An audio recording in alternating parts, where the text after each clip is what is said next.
السلام عليكم ورحمة الله وبركاته. ازيكم حبايبي، عاملين ايه؟ يا رب تكونوا كلكم بخير. هنعمل مع بعض النهاردة طاجن اللحمة بالبصل، وهنعمل جنب منه كده مكرونة محمرة. أكلة سهلة كده وسريعة. أتمنى يا رب لو أول مرة تشوفوني تشتركوا في القناة، وما تنسونيش طبعا في اللايك. دي لحمة ضاني، وعملنا جنبيها محبة مكرونة محمرين كده. هقول بقى بسم الله الرحمن الرحيم. معايا كده حلة سخنة بس مش حاطة فيها أي مادة دهنية. هنزل بيها كده بكيس اللحمة اللي عندي. أنا اللحمة كانت عندي في الفريزر، فهديها كده صدمة من كل الجهات على نار هادية خالص. اغطيها كده من وقت للتاني بقلب فيها. بصوا كده اللحمة بتاعتي كده. طبعا انتوا عارفين انا بفصل الفيديو عشان ما اطولش الفيديو عليكم. هنزل كده بكمية بصل حلوة كبيرة، لان الطاجن اللي انا عاملاه انا عاملة طاجن لحمة بالبصل. انا عايزة البصل، كمية البصل بتاعتي كبيرة. يعني انا عملت 4 بصلات كده كبار وبشرتهم. وطبعا البصل بتاعي برضو انا عايزاه متقطع كده كبير، عشان انا مش عايزة البصل يدبل، لاني لسه عايزة اشوحه باللحمة شوية. هقلب كده كمية البصل بتاعتي. معايا بقى كيسين مكرونة كده، مكرونة تحمير اللي هي المكرونة الصغيرة. لو انت عايزة تحمري المكرونة اللي اكبر من دي ماشي براحتك عادي.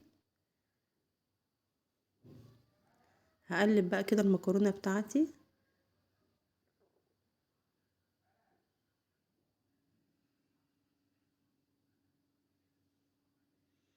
بأي بقى مادة دهنية، عايزة اعملها بسمنة، عايزة اعملها بزيت، المادة الدهنية اللي متوفرة عندنا.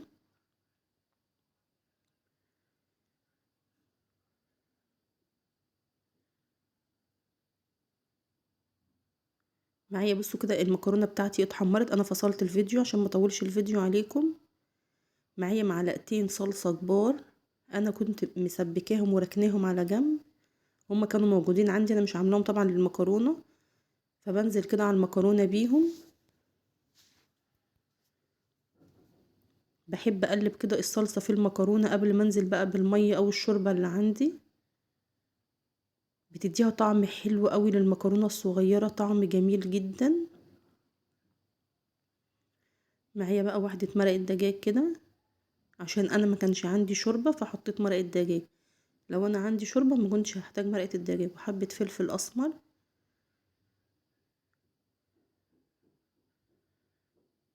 هقلب بقى كده المكونات بتاعتي كلها على المكرونة.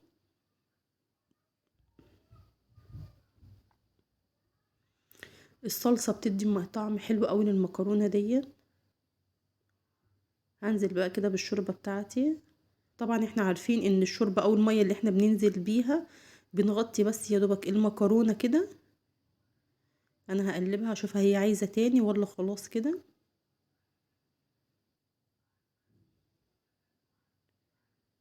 طبعا احنا عملنا الاكلة دي كذا مرة مع بعض، فاحنا بنبقى عارفين المكرونة بتاخد قد ايه مية او الرز بياخد قد ايه. انزل بقى بالملح بتاعنا كده. بدوق بقى الملح بتاعي كده خلاص. بصوا ما شاء الله اللحمة بتاعتي والبصل ادوا لون كراميل كده. انا نزلت بقى، طبعا اللحمه بتاعتي ما كانتش مستويه، فانا نزلت بقى بكوبايه شوربه كبيره او كوبايه ميه كبيره.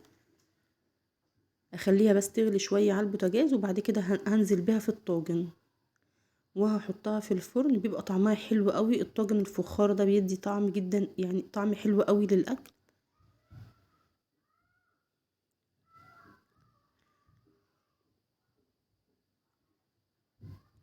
طاجن كان طعمه جميل جنب المكرونه، او ممكن اعمله جنب رز ابيض حسب ما انتي حابه تعمليه. اللحمه بتاعتي سمينه شويه عشان هي اصلا كانت لحمه ضاني.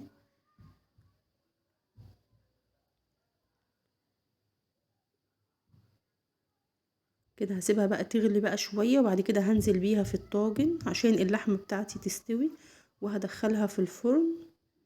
يا رب لو كملتوا الفيديو معايا ما تنسونيش في اللايك والاشتراك في القناة. بصوا ده الطاجن بعد ما انا طلعته من الفرن كده. بصوا اللهم بارك، وبألف هنا للي كلوا يا رب. والسلام عليكم ورحمة الله وبركاته.